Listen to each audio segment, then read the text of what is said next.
নমস্কাৰ বন্ধু বান্ধৱীসকল, আকৌ আহিলোঁ অন্য এটা ভিডিঅ'লৈ। আজি এখন পৰিত্যক্ত ব্ৰিজ দলঙৰ বিষয়ে আমি আলোচনা কৰিবলৈ আহিছোঁ। খুব এইকেইদিন চৰ্চিত আৰু খুব মানে ছ'চিয়েল মিডিয়াত ভাইৰেল হৈ আছে। সেইখন ব্ৰিজেই হৈ গ'ল মোৰ যিখন পিছফালে আছে, আপোনালোকে দেখিছে আই লভ ZG লিখা আছে, ৰৈ ৰৈ বিনালে। যিখন ৰৈ ৰৈ বিনালেত 4টাকৈ চিন ইয়াতে শ্বুটিং কৰা হৈছিলে জুবিনদাৰ। আৰু এই ব্ৰিজখনৰ মানে কেতিয়াবা বন হ'ল, কিয় পৰিতপ্ত হৈ থাকিলে, সেইটো বিষয়ে আমি অকণমান জানিবলৈ চেষ্টা কৰিম। আমাৰ লগত এজন বিশিষ্ট ককা আছে, ককাৰ লগতো কথাষাৰ পাতিম, দুই এষাৰ কথা পাতিম। আৰু এই ব্ৰিজখন 1968ৰ পৰা অলৰেডি বন্ধ। আৰু যিখন আমাৰ সোঁ চাইডে ব্ৰিজ আছে, সেইখন ব্ৰিজত মানে কাম চলি আছে। এখন বনোৱা হৈছিলে, ব্ৰিটিছেই বনাইছিলে বোলে এখন দলং। আৰু এইখন হৈ গ'ল বৰগাং, যিখন নদী আছে, সেই বৰগাং নদীখনৰ ওপৰতে এখন দলং আছে। আৰু সোঁ চাইডে আপোনালোকক দেখুৱাবলৈ মই চেষ্টা কৰিম, এখন ৰেলৰ ব্ৰিজ আছে। বলক আগুৱাই যাওঁ, আহক। পৰিত্যক্ত যিখন ব্ৰিজ আছিলে দলং, ব্ৰিটিছৰ আমলৈ যিখন ব্ৰিজ বনাইছিলে, মই কৈছিলোঁ মোৰ সোঁ চাইডে এখন অৰিজিনেল যিখন এতিয়া মানুহ অহা যোৱা কৰিবলৈ বহুত 4 লাইনযুক্ত এখন ব্ৰিজ বনালে। আৰু এইফালে আপোনালোকক যিটো দেখাইছোঁ ৰেলৰ ব্ৰিজ এখন আছে। এইটোৱে বিখ্যাত এটা চিন, ইয়াতে ৰৈ ৰৈ বিনালে এটা বিখ্যাত চিন আপোনালোকে দেখিছে। আৰু যিসকলে চাইছে, যিসকলে নাই চোৱা তেওঁলোকেও নিশ্চয় চাই ল'ব। পূৰা এটা বিখ্যাত চিন, সম্পূৰ্ণ এটা বিখ্যাত চিন এইডোখৰতে শ্বুট হৈছিলে। 4টাকৈ যি ফিল্ম গোটেই ছবিখনত 4টাকৈ ইয়াৰ পৰাই চিনটো আছে। যিহেতু খুব এটা সুন্দৰ দৃশ্য উপলব্ধ হৈছিলে এই জেগাডোখৰতে।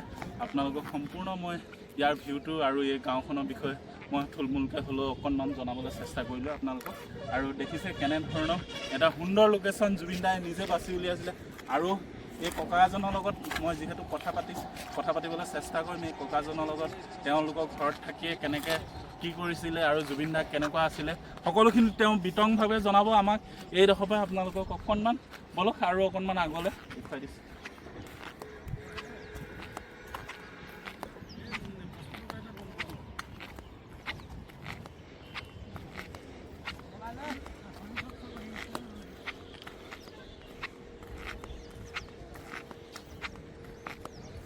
পেলাই মই যিডোখৰ জেগাত মই বিশেষকৈ ওখলৈ ভয় লাগে মোৰ, জেগাডোখৰ দেখুৱাই দিছোঁ আপোনালোকক। এই জেগাডোখৰতে জুবিনদা আৰু তেওঁ যিগৰাকী এক্টৰণী আছিলে আৰু এক্টৰ সকলো এইডোখৰতে শ্বুট লৈছিলে। কি এটা সুন্দৰ দৃশ্য আছে চাওক,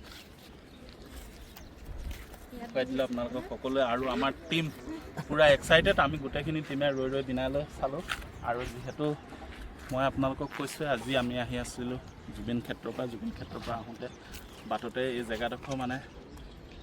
জেগাডোখৰ এৰি থৈ যাব নোৱাৰাকৈ বহুত দূৰ এডোখৰ 4 লাইন হোৱাৰ পৰা ঘূৰি আহিবলৈ দিগদাৰ হয়। বহুত দূৰ এডোখৰ ঘূৰি আহি বৰগাঁৱৰ পৰা আমি আকৌ এইডোখৰ জেগালৈ যিহেতু আহিছোঁ। তেতিয়াহ'লে খুৰা কওকচোন, জুবিনদা আপোনাৰ শ্বুটিঙত কিমান দিন লগ পালে আৰু কেইদিন থাকিলে এই ব্ৰিজখনত আহি? 4 দিন থাকিলে ইয়াত। 4 দিনে লগ পাইছোঁ। 4 দিনে লগ পালে? হয়। আপোনালোকৰ ইয়াতে থাকিলে? ইয়াত ৰাতিটো ইয়াত নাথাকে, হয়। 4 দিন থাকে, দিনটো ইয়াত থাকে, আকৌ 7টামান বজাত গুচি যায়। তেনেকৈ 4 দিন আপ ডাউন কৰি ইয়াতে আমাৰ লগতে 4 দিন থাকিলে। 4 দিন থাকিলে। হয়। এতিয়া যিহেতু জুবিনদা আমাৰ মাজত নাই আৰু তেওঁ আপোনাৰ পুৰণি স্মৃতিবিলাক আপোনাৰ লগত 4 দিনকৈ যিহেতু কটাইছিলে, আপোনাৰ মনত পৰে নিশ্চয়? সেইবিলাক পৰিবই। একেলগে যেতিয়া নিজৰ ককাই ভাই নিচিনাকৈ আছিলোঁ, মোৰ ল'ৰাৰ লগত বন্ধুত্বৰ নিচিনা। হয়। আৰু তেওঁ ইয়াতে থাকে।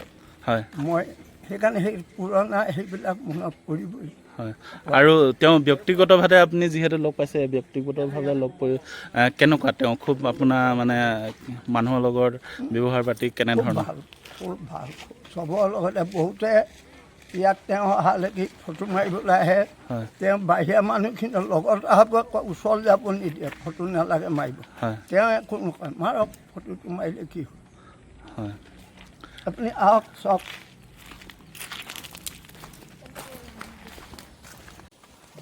এইখিনি ফটো মানে আপোনাৰ ল'ৰাৰ লগত হয়।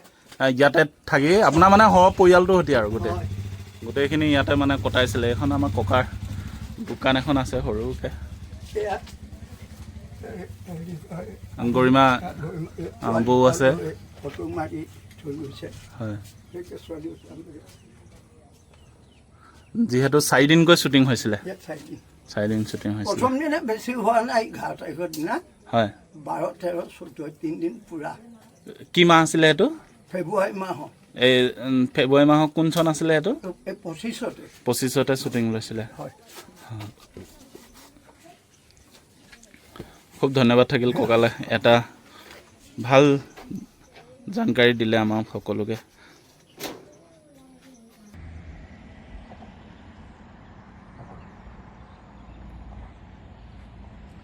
যিখন জনপ্ৰিয় এতিয়াৰ ৰৈ ৰৈ বিনালত যি শ্বুটিং হৈ খুব জনপ্ৰিয় হ'ল সেই ব্ৰিজখন আপোনালোকক দেখুৱালোঁ আৰু ইয়াৰ যিখিনি ইয়াৰ কাহিনী আছিলে কেনেকৈ এই ব্ৰিজখনো অধৰুৱা হৈ থাকিলে সেইখিনি বিষয়ে আপোনালোকক অকণমান থুলমূলকৈ বিষয়ে জনালোঁ যিহেতু ব্ৰিটিছ আমোলৰ ব্ৰিজ আছিলে এই ব্ৰিজখন আৰু এতিয়া মানে বানপানীত এই এছোৱা সম্পূৰ্ণভাৱে ধ্বংস হৈ গ'ল 68ৰ কাহিনী সম্পূৰ্ণ 68ৰ পৰা আজিলৈকে এনেধৰণে মানে একো কোনো কামৰ দলং নাছিলে সেই দলংখনে এতিয়া জুবিন গাৰ্গে যি নতুন এখন ফিল্ম আহিলে ৰৈ ৰৈ বিনালে তাত খুব জনপ্ৰিয় হৈ এই ব্ৰিজখন খুব এখন সুন্দৰ মানে পিকনিক প্লেচ বুলিয়ে ক'ব লাগিব আৰু বহু ধৰণৰ মানে মানুহ ইয়াত আহি খুব জনপ্ৰিয় হৈছে আৰু আজিলৈ এই ভিডিঅ'টো ইয়াতে সামৰণি মাৰিছোঁ আৰু বহুখিনি কথা আপোনালোকক মই ইয়াৰ পৰা আপোনালোকে জানিব পাৰিলে বুলি ভাবিছোঁ বৰগাং ব্ৰিজখনৰ বিষয়ে আৰু এই নদীখনৰ বিষয়ে আজিলৈ আহিলোঁ সকলোলৈ